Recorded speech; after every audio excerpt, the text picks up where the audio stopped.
I decided that since he probably couldn't see me at all and could probably only see the bright light from my flashlight, that I could probably get the drop on him. As we stood there in silence, I slowly raised my shotgun towards him. I felt a little better when he didn't react to it. That confirmed to me that he was pretty much blinded by my flashlight and had no idea that I was armed and about to shoot him. As soon as he started to speak again, I fired my shotgun and immediately dove towards the ground and away from where I had been standing just seconds before. As I tumbled, I heard him scream and I heard his gunfire, but I didn't feel his gunfire hit me as I continued rolling and tumbling away.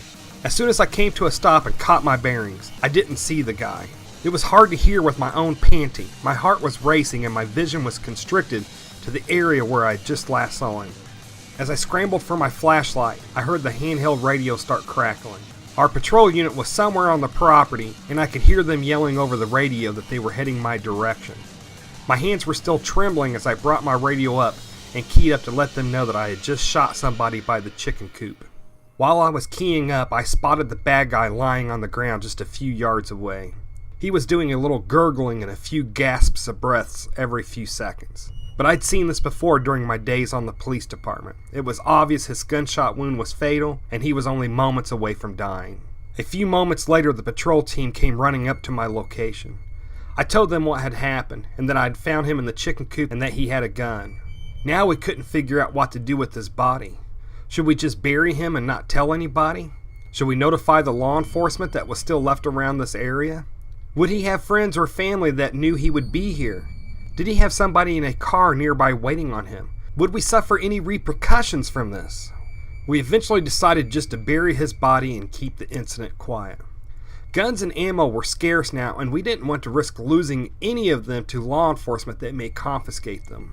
Some of the patrol team went to the nearby county road to check for any cars that may have been waiting on him, and the rest of us began digging his grave in a remote spot on the retreat. For several days after that, we were all on edge after that shooting. We waited for law enforcement to show up, or for an attack from friends or family to show up for a revenge attack. We kept on our toes and doubled our patrols. Sooner or later, weeks passed by and then months passed by without any contact from any outsiders about him. And sooner or later, even our thoughts about the incident became less and less as we focused on our daily chores to keep the retreat going and our families fed. Our lives remained the stark new reality of how daily life had slowly degraded since the day of the attacks. Now everybody was poor. The infrastructure around cities and towns barely operated and many times were crumbling or didn't even work. Trash and weeds littered city streets. Homes that had been long abandoned were falling apart. Many people now lived together in one house and jobs were hard to find. And everybody, even people in the cities, had began gardening and even keeping small livestock to help feed themselves. And while there was a lot more crime in the cities, the countryside was still dangerous enough that you couldn't sleep without having somebody else keep watch. Living in the United States now was no different than living in Venezuela or the Honduras or El Salvador. Things to consider. In this story, the character had ran off so many possums and raccoons from the chicken coop at night that he didn't take the possible danger seriously when he heard noises coming from the coop in the middle of the night. This also happens to police officers who respond to so many false alarms during regular times that they begin to not take these alarms seriously, and then they find themselves in danger when the alarm was good. This is just something to think about if you find yourself having to check on something at your prepper retreat after SHTF. And if you do belong to a prepper retreat group, does your group have minimal amounts of food and other supplies that they must have already stocked at the retreat location?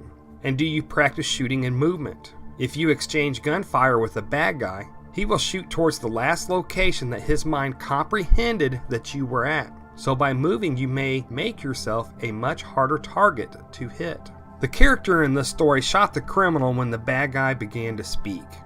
And this was because many times when a person begins to talk, their thought process is temporarily directed for just a split second away from his trigger finger while he thinks and forms his words. And this split second may be your window of opportunity to get your strike in before he can launch a successful counter-strike against you.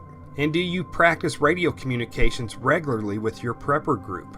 First, just to make sure that your communication devices actually work and how far they'll transmit and receive.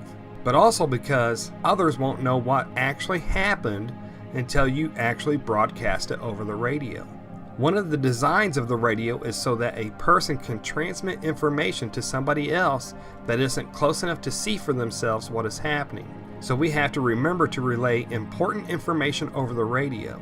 In this scenario, the character should have radioed to the patrol group that he was going to be checking on the chicken coop.